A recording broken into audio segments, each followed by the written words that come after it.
It's known as one of the world's premier open water swim competitions, and this morning more than 1,000 athletes are set to converge in Waikiki for the 43rd annual Waikiki Rough Water Swim.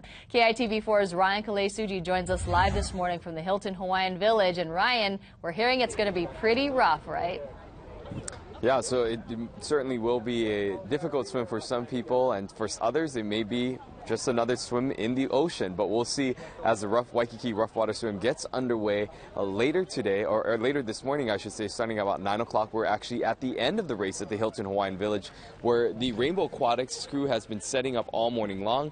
They've been coming in, getting things organized, the t-shirts, the food, as well as the final area where swimmers will be making their way up along the beach after they make their way down the 2.4-mile race from the Kaimana Beach area here to the Hilton Hawaiian Village. And someone who knows a little bit about this race is the former director of it, Ted Shepard. Thank you for joining us this morning. Well, thank you very much. Aloha. Aloha. You know, you were working with this and organizing for 15 years. What are some of the highlights that you experienced, and what makes this such a unique race? Well, I think the thing that makes it great is that we're a world-class race. We're recognized in all the major magazines. We get advertisement in Sunset and in the swim magazines and the newspapers. We have a very great competition between the Australians, the New Zealanders, and the mainland swimmers from Southern California and Arizona and the San Francisco Bay Area that come every year. Of the 1,000 swimmers today, about 300 are from out of state, staying in the various hotels. So we generate the economy here, and we've been able to offer a beautiful swim off Waikiki where the water never really gets more than about 30-35 feet deep, and they get to see the clear bottom and the fish go by. So it's a wonderful opportunity, I think, for someone who has trained for this and can swim 2.5 miles. Over the 15 years that I was race director until 2009, we had varying currents. We had some slow times, we had some tough currents, and one year in 2005 we canceled because the currents just didn't allow for proper safety. Of the Rainbow Aquatics crowd, which is about 120 that are here at this end, we've got another 50 to 60 water support teams on kayaks and canoes and paddle boards out there to support.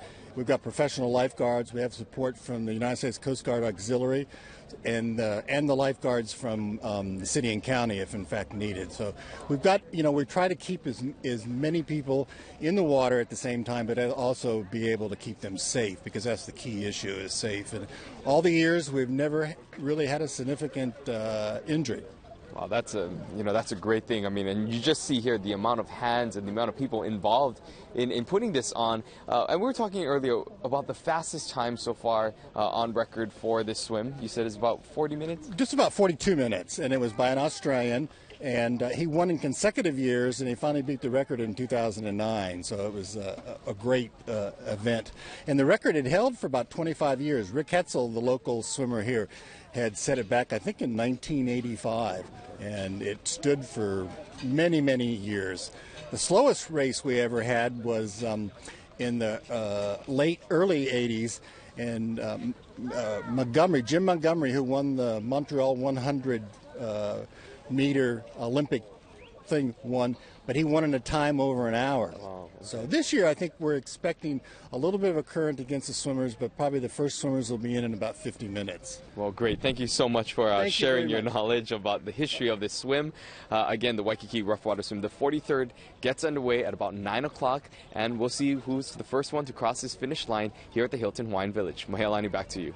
You know, Catherine Cruz from KITV has done it before. Are you interested in jumping in the water, Ryan? Not at all. Not right now. I'm going to need to. I was actually talking with a few people. I'll have to train a little bit more before just jumping in here. But we'll see. Maybe next year. Okay, we'll have to see. Thanks, Ryan, for that live report.